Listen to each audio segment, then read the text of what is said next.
For Naranga.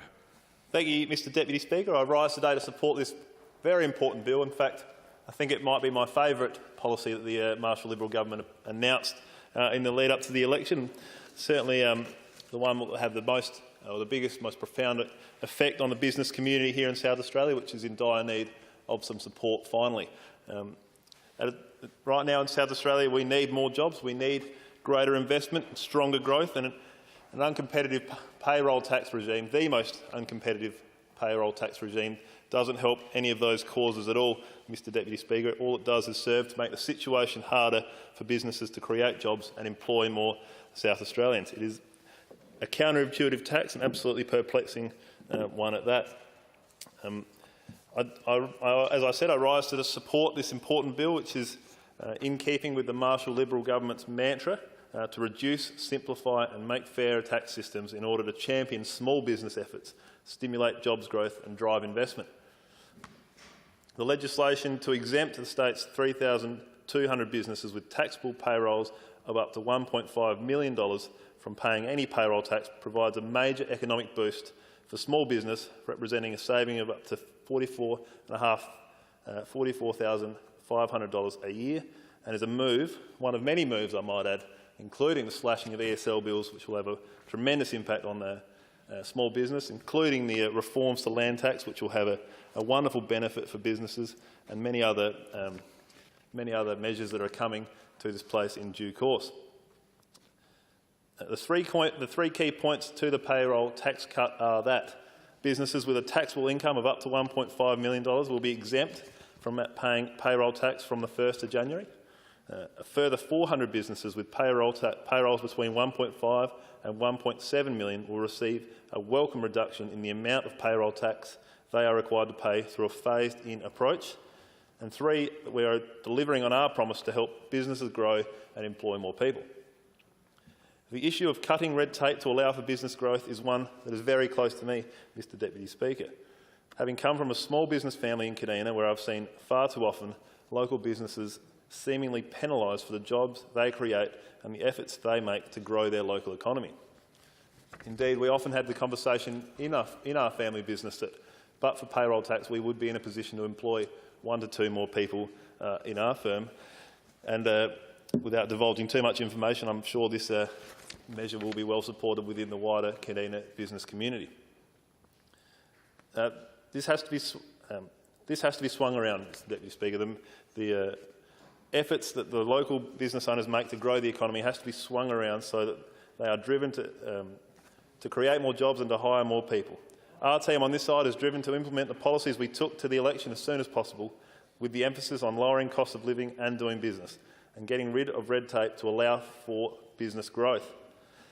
In my maiden speech in this place, and also in my address in reply to the supplier bill, I made much of having one of the most uncompetitive payroll tax regimes in the country, and it continues to hinder business, doesn't encourage growing businesses to hire more employees, and it just makes that bottom line all the more difficult to keep in the black. It is the most perplexing of tax regimes that one could possibly imagine, in my opinion. In a state with both declining population growth and at least under the former government increasing unemployment, we have an onerous tax on jobs. And make no mistake about it, payroll tax is a tax on jobs. I find it absolutely bewildering that small to medium business operators should have to pay tax when they hire people.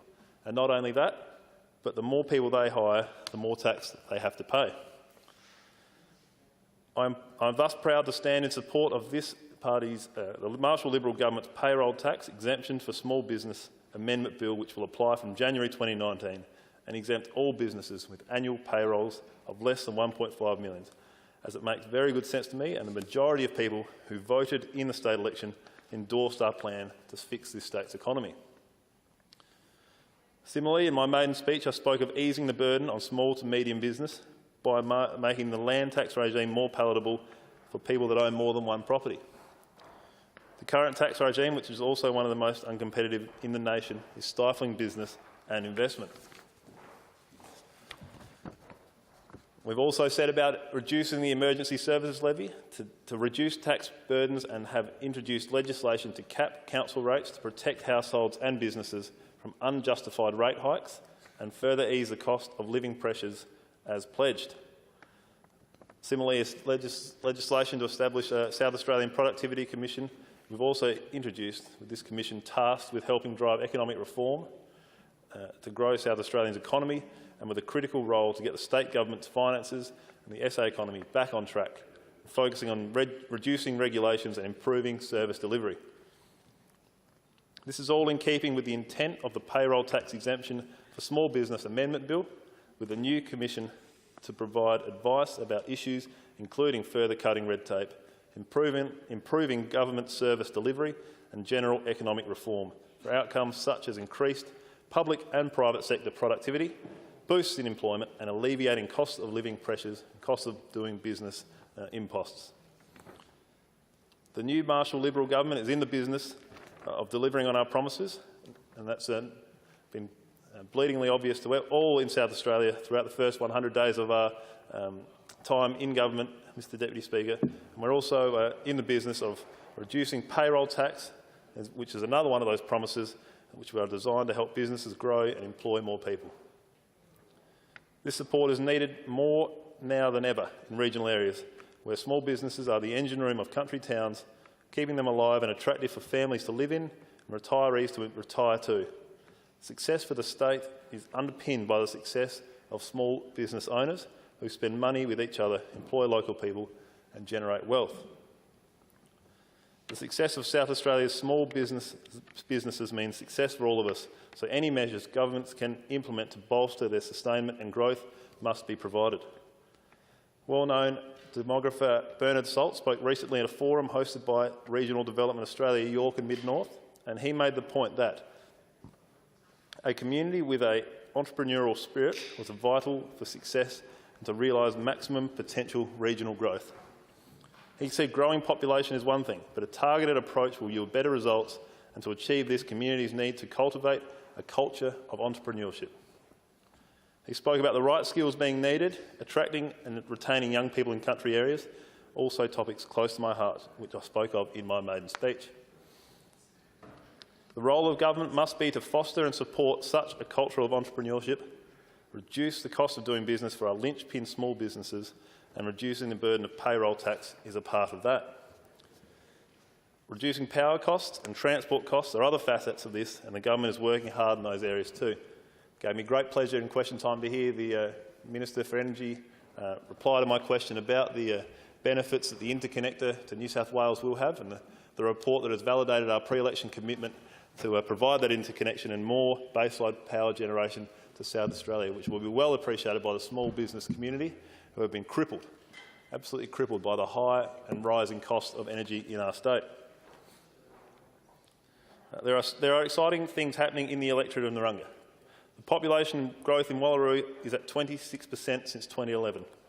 Moonta is at 14%. And Main Street has never looked fuller of business, and there's not an empty shop to be seen.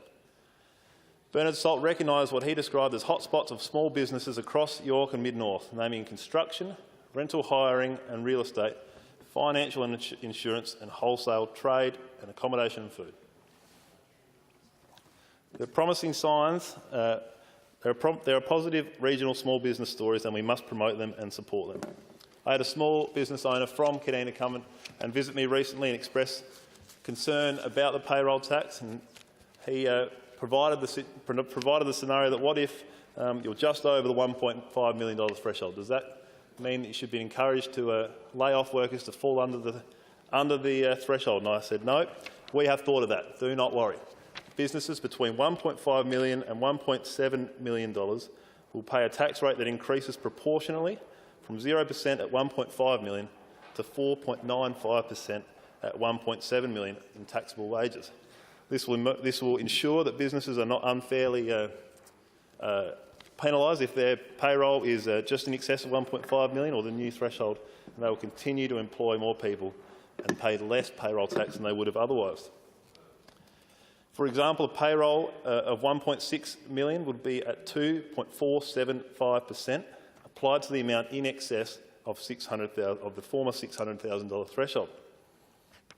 But businesses with an annual taxable wages above $1.7 million will continue to pay at a rate of 4.95%. These changes are expected to benefit around 3,600 businesses in reducing the payroll tax they pay by an estimated $44 million a year, with individual businesses saving up to $44,500 per annum. That's $44 million in our economy circulating through and multiplying throughout the economy, being spent in ways that consumers want to spend them, and supporting businesses that need our support and providing a valuable service for good. The phased-in program is an important one, and we have thought of that. We don't want to leave small businesses with the payroll just in excess of the new threshold high and dry, and they will have a schedule that will allow them to continue to hire people and continue to benefit them with a smaller payroll tax than they had before. Around 39% of current payroll tax payers will no longer have to pay payroll tax or will pay a lower tax rate. All these are businesses at the lower end of the spectrum, Mr Deputy Speaker. These are small to medium businesses which need our support after the cost imposts that have been imposed on them by the previous government, and I've referred to them before, but I will do so again. The high electricity prices, the onerous red tape.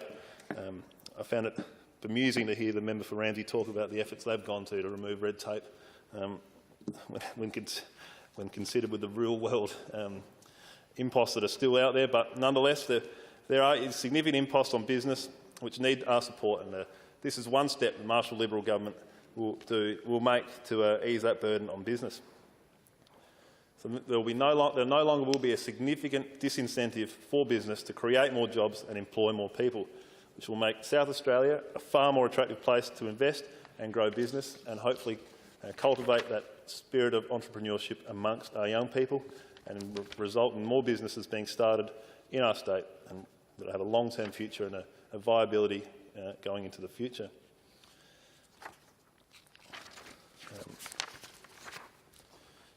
So, Mr Deputy Speaker, just in concluding, I want to reiterate that this policy was one of my favourites made by the Marshall Liberal government prior to the election.